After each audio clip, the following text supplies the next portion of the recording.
Hello, this is Dan Corcoran. Welcome to De-Risking Healthcare.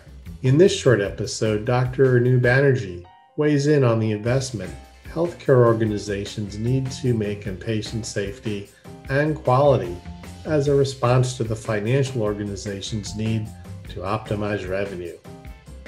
Let's talk about the topic of the financial part of the organization and their expectations of the clinical side of the organization to help optimize revenue for the healthcare system. Seems like there's a disconnect between even just the word quality, right? The folks on the finance side see it very differently than the risk and quality people and even the physicians. Would you agree? Yeah, they might see it different depending upon the leader and the commitment from the organization. They might see it different, yes. Mm-hmm.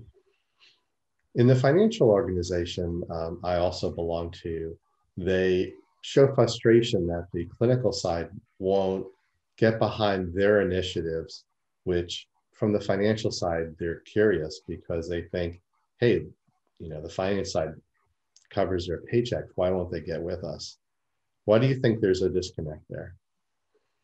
I think there are two different wings of the organization. Financial departments usually try to maintain the balances for the finance side of it, whereas quality and patient safety is focused on the patient itself.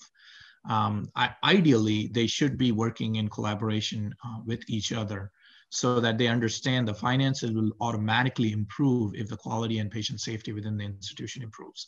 The patients will have gained more confidence within the healthcare system and will utilize the services more. That will improve their finances automatically. But investing in patient safety initiatives as well as quality initiatives is the key commitment that the organizations need to do. When the finance organization comes with a particular goal to optimize a particular quality measure, is it a useful response to say it'll be covered in a broad improvement of quality and safety? That could be stated that way, yes. That's a good point. Although it all depends upon how is it impacting the patients directly. I think finance departments sometimes do understand that if a patient is impacted directly and if we have opportunity in that area and we are seeing some opportunities, then they might be able to correlate that functionality with quality. How does the risk and quality departments make a ROI argument for better tools? So it's always been a challenge for quality and patient safety staff to ask for resources for implementing such tools. It's never going to be a case that there's a clear collaboration between finance and quality to convert these events into hard dollars. Although there is a huge commitment that the organizations and leaders make to improve quality and patient safety across the institution. That's the first thing that will allow the finance people to understand why is it important. Number two is there are many programs like value-based purchasing that implements penalties across the institution. And these tools sometimes could help to reduce some of those penalties for institutions, for healthcare institutions. And I think some of those things could be utilized as an ROI to ask for resources or efficiency tools for quality and patient safety. Can reduction in burnout be used as a ROI for these tools? Absolutely. Training an employee and hiring an employee is a huge cost to healthcare institutions. So reducing burnouts, improving productivity hours could certainly be utilized as a return on investment within an institution.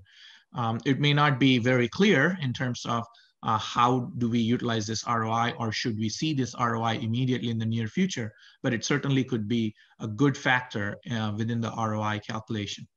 The reduction in burnout, does that just apply to the risk managers? No, it could apply to many other people like employee health and safety modules or other clinical leaders that are actually utilizing a lot of their patient care time towards these risk reduction strategies. They may not have to do that anymore. So they could focus on their patients rather than focusing on these manual interventions they used to do before. Is there anything else you'd like to add for our audience today? No, that was it. Thank you so much again for your time. Thank you. Appreciate it. Thank you, Dan. Hey, thanks for listening. If you want more, be sure to click like or subscribe. If you'd like to appear on our program, be sure to fill out the SurveyMonkey below. Most important though, if you know someone who should hear this video, please forward it to them so that together we can all work to make healthcare just a little bit less risky.